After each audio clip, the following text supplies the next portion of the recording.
Good afternoon, everybody. Hello, this is Esther here of Space to Breathe Academy, and I am really happy to be here with you for the first of this lunchtime lunch and learn session, which I'm hoping to make a regular feature. So more about that at the end. I'm going to keep this short. I don't want to hog all of your time this afternoon. I'm going to try and keep this to about 15 minutes at the most. Although if you do come on and you want to chat, you want to contribute anything, then please do. I would love to turn this into a two-way conversation, although I'm happy to keep talking. If nobody actually appears live, I will continue to keep talking, so there will be something for you to watch. If you're watching on the replay, please do let me know. And if you have any comments or questions that you'd like to share, then do drop them into the comments section below. I will come back and see your comments at a later time. So today I wanted to talk about creating space to breathe. This group is called Space to Breathe, and it is very much about making that time in your day, however you can, to be able to treat yourself with a little bit of self-care, give yourself what you need to be well. Now, I'm a yoga teacher, as you will probably know. So for me, my own self-care practice, I actually consider it part of my job as well. So it's a bit of a weird line. There's a line between my personal self-care and what I have to do as part of my job. So it's quite great. You know, it's quite good, really. I can talk. I practice self-care, and I can call it, I have to do it because this is part of my job. So if you, most people aren't yoga teachers, so it's not that easy for you to say, but I have to do this because this is my job. So how do you fit self-care into your life when you're busy, you're working 9 to 5, you've got family responsibilities, you've got your partner, maybe you've got kids, maybe you're caring for elderly relatives, maybe you have voluntary commitments, maybe you have lots of different things pulling at you and demanding your time, demanding your attention, and making it really difficult for you to carve out a little bit of time that's yours. And it's really hard, isn't it, in this society that we live in, especially for women, where the idea of saying, actually, this time is mine and I'm keeping it, I'm taking it, can be seen as selfish. Now, I completely disagree with that idea of self-care and time for looking after yourself being selfish. You know, if you had to take medication for a health condition, nobody would tell you that prioritizing taking your medication was selfish. And yet we look at giving yourself time to relax, which might actually prevent the healthcare conditions arising in the first place, as selfish. And it seems to me that we've got some backwards thinking going on as a society. That's not, you know, not down to individuals. The societal message is it's almost like it's better to push and push and push and push and push, get ill and then take the pills, than it is to stay well in the first place. And that's a that's a whole rant that's not for this group, really. I have lots of thoughts on that subject. Maybe we can have a conversation about it in the comments, who knows. But what I wanted to share with you today are thinking about, you know, those of you who do struggle to make that time for yourself. I actually get up 2.5 hours before my son needs to get up in the morning so that I can fit in the self-care practices that are important to me in the morning. I get up, I do my yoga, I do some relaxation, do some meditation, do some writing. That's all part of my self-care. I get up at 5 o'clock in the morning to do that. So, you know, it is, we have to fit it in when we can. So even though it's part of my job, I still struggle to fit it in anywhere other than ridiculously early in the morning. I wanted to share with you just some ideas and some practices that can maybe help you to create a little bit of time for yourself in the day where you can prioritize yourself. Okay, so the first one I'm going to share with you is the idea of creating boundaries. Now, that is something that a lot of us struggle to do, isn't it? You know, saying this is what I am going to do with this time right now, and you will respect that. You will respect that decision that I've made. Can be really challenging. But when we do, and when we start to enforce those boundaries in life, people learn, and people will respect that. And I saw a great quote on a meme on Facebook a couple of days ago that said, the only people who will object to you having boundaries in your life are those who were benefiting from you having none. Now, that's a really good one to think about, isn't it? If you decide, right, I'm going to put boundaries in place now, I'm going to create some rules for my life that suit me, and you see that other people are kicking back against that, then you have to question the balance between that, your relationship there. That maybe you've been giving too much to that person, and they need to learn that you actually need to take something for yourself. Now, boundaries are important wherever we have a relationship with anybody, whether it's in work, whether it's in the home, anywhere. You know, if you've got a neighbor who thinks it's perfectly okay to just walk into your house and start chatting with you at any time of the day, we need boundaries in place to protect our time, to protect our energy, and to protect our intentions. You know, if you think, I'm going to do this work today, and then somebody comes along and they want to talk to you so you don't end up getting your work done, then they've taken what they need from you and you haven't given yourself what you need. So it's really important, whatever aspect of life you're talking about, to put boundaries in place. So, for example, my mum, I remember my mum when I was a little girl, she would tell me and my brother, I'm going to the bath, I'm going to have a bath, and I do not want to be disturbed. And we knew one of us had to be dying if we were us to disturb her. You know, we were not allowed to disturb her. It was just not worth the row that we'd have. And I don't remember the consequence. I don't remember the row. I don't even know if either of us ever had a row. But we knew that we were not to disturb her. And she told me, we talked about this a little while ago, and she told me that she doesn't think she ever even spent very long in the bath. And there were times maybe she didn't even go in the bath. She just sat in the bathroom and just gave herself some time and space where she didn't have to worry about the fact that her two children were trying to tear each other to pieces on the living room floor, or whatever we were doing, you know, demanding her attention and her energy constantly. And it worked. It was because we learned, and we probably resisted it. I would imagine that we did at least once go into the bathroom when we weren't allowed to and have a telling off. But we learned that we respected those boundaries. And that is such a clear memory for me. I remember that. I remember knowing that we'd been told, basically, you know, she made it very clear that was her boundary. You may need to put these boundaries in place in work as well. You know, tell your colleagues, I'm working on something now. I can't switch off and do this other thing. You need to negotiate boundaries with your colleagues, with your boss, with whoever you work with. It can be really hard to put those boundaries in place, but it's really important to do so. So try and think about where you can put boundaries in place into your life, and how you can, not through aggressive means, but how you can actually enforce those boundaries and stick to those boundaries. And you'll find once you start enforcing those boundaries, people around you will learn. And especially if you've got children, you can teach those. You know, that's a learning opportunity for your children. That if you're a mother and you've got a daughter, you're teaching her that as a mother, you prioritize yourself. And and that you then show up better for your children.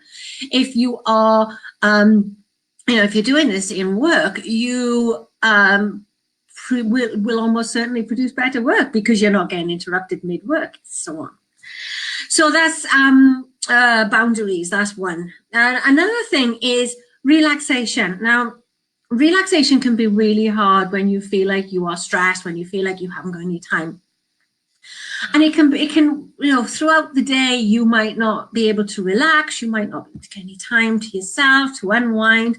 And then you get into bed at night and your body is so tense and your mind is so busy that you can't actually get to sleep. And when you do, it's fitful, and you wake up in the morning and you feel like you need another good night's sleep to get over the night that you've just had. And that can be, that snowballs, because that then leads to a stressful day, which leads to more stress, which leads to more sleep problems. And it becomes a self-fulfilling prophecy that you don't sleep, generates more stress, less sleep, more stress, less sleep, more stress, etc. I don't know who's just said morning. I don't get the names when I'm working through Be Live. So can you just let me know who you are, please? But hello, good morning. Lovely to see you, whoever you are. So I'm just talking about relaxation. And one thing that you can do that doesn't mean you have to take any time out of your day is when you're in bed and you're trying to get to sleep, instead of letting your mind dwell on all the things that your mind is trying to dwell on, spend some time focusing on your breath and just slow your breath down. Maybe count the breaths as they're coming in and out of your body, but keep your mind focused on your breath. Hi, Claire. And this is a really powerful practice. If you focus your mind on your breath, there is very little space left to worry about all the other things that your brain might be trying to make you worry about. Your brain's notorious for throwing up irrelevant old stuff when we're trying to go to sleep, aren't they? But if you can focus your attention on your breath, you relax your body, you relax your mind, and then even if you don't get a full 7 hours of sleep, or 8 hours, or however many your body needs, what sleep you do get is going to be better quality.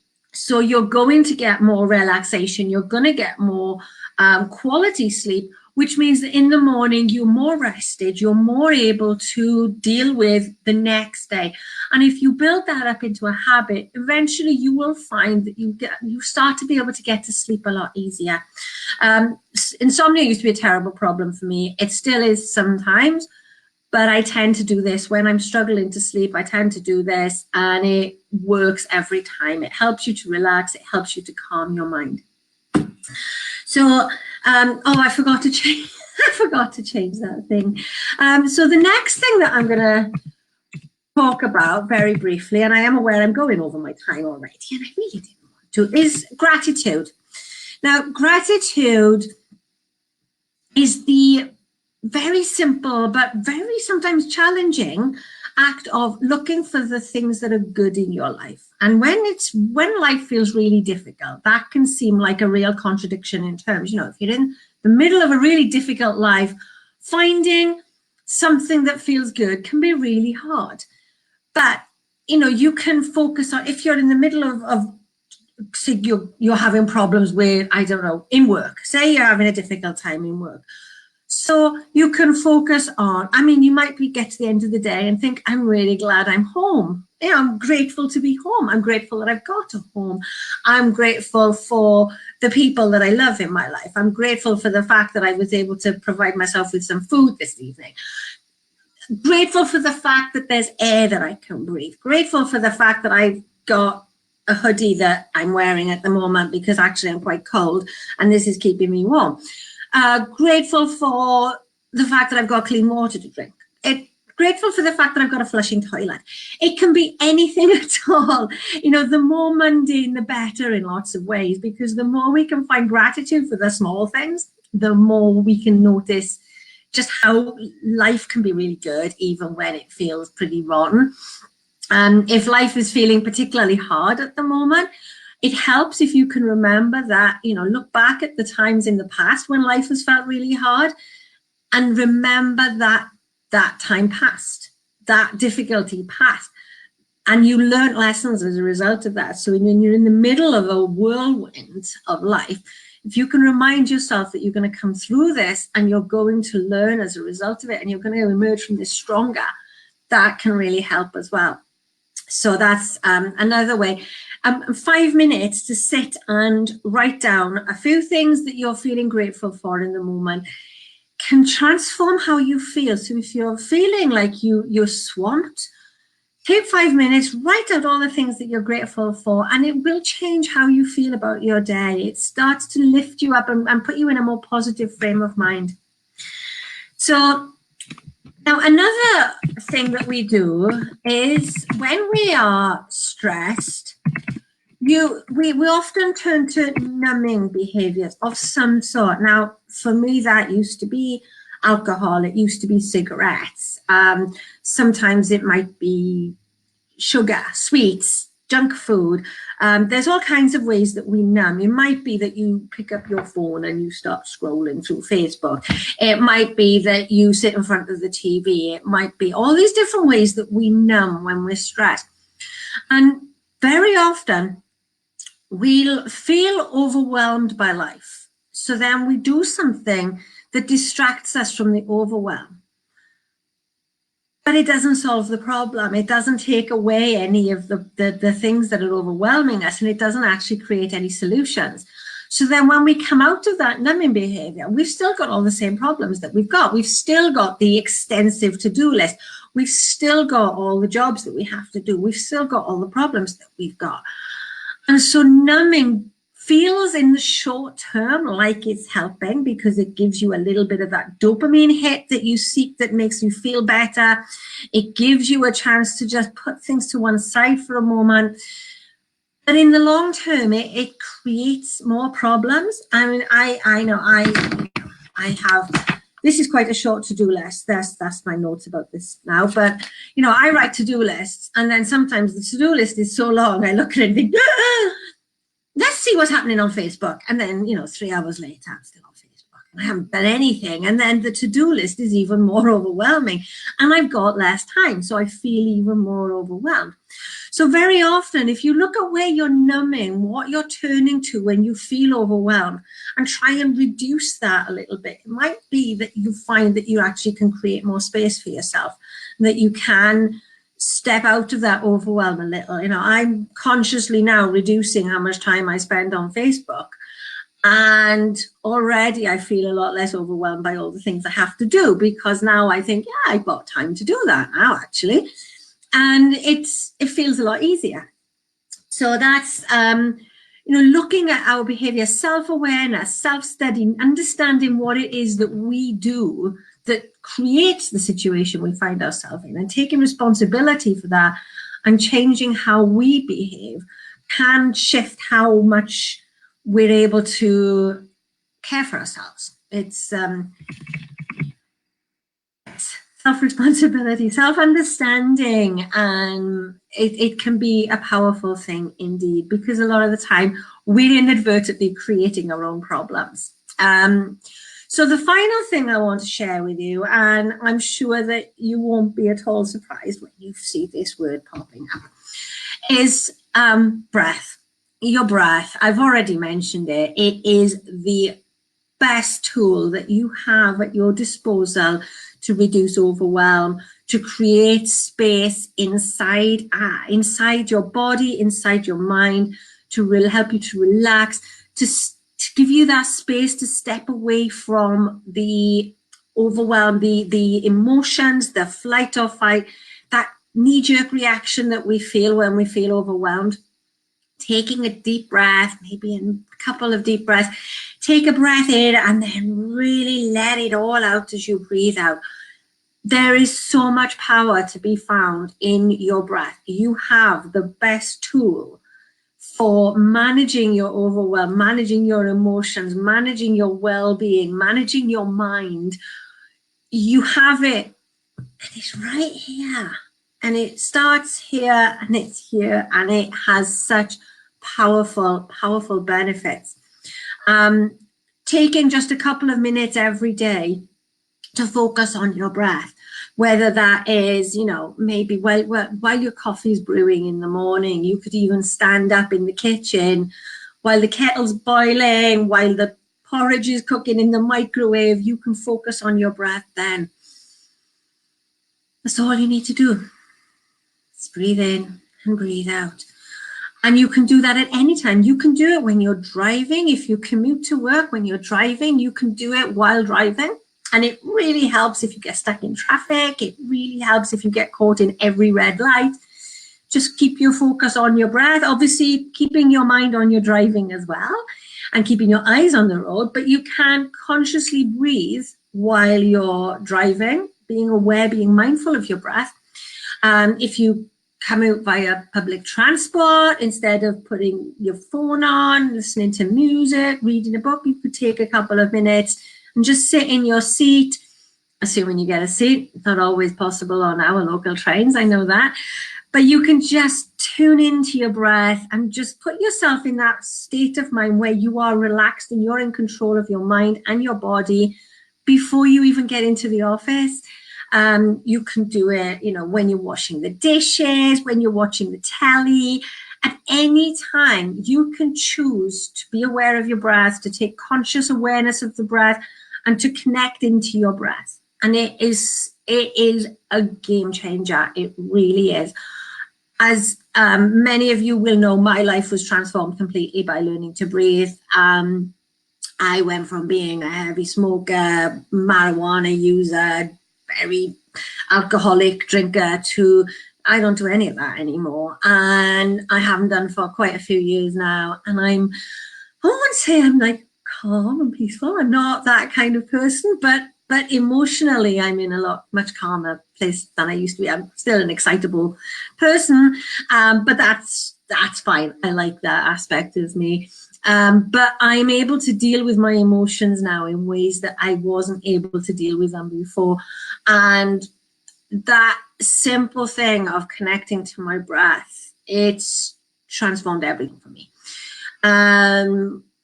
So it really is powerful. You know, don't underestimate the importance. I know that it's almost a cliche, but it is that because it works, you know, because it really works. And I cannot emphasize enough how important this is, just how powerful it is. When you learn to breathe, when you connect in with your breath, you can change everything about how you live. How you breathe is how you live. So conscious breathing, relaxed breathing, fully present in the moment breathing leads to conscious, relaxed, fully in the present living. And if you would like to find out more about this, to be able to experience this for yourself, then you can join the 5-minute breath 10-day little mini course that I've created for you. It's I'm just popping the sign up link there, and I'll put it into the comments as well for you, which I can't do at the moment, but I will do it as soon as I can. So this is just one short breathing practice, one email every day with just a little bit of inspiration, some thoughts from me about the breath, a little bit about my journey, and a little bit about how you can use your breath to change your life. And if you can give yourself just 5 minutes every day to do this practice, to just spend 5 minutes with your breath and just to learn who you are when all the noise quietens down, it really is a powerful experience.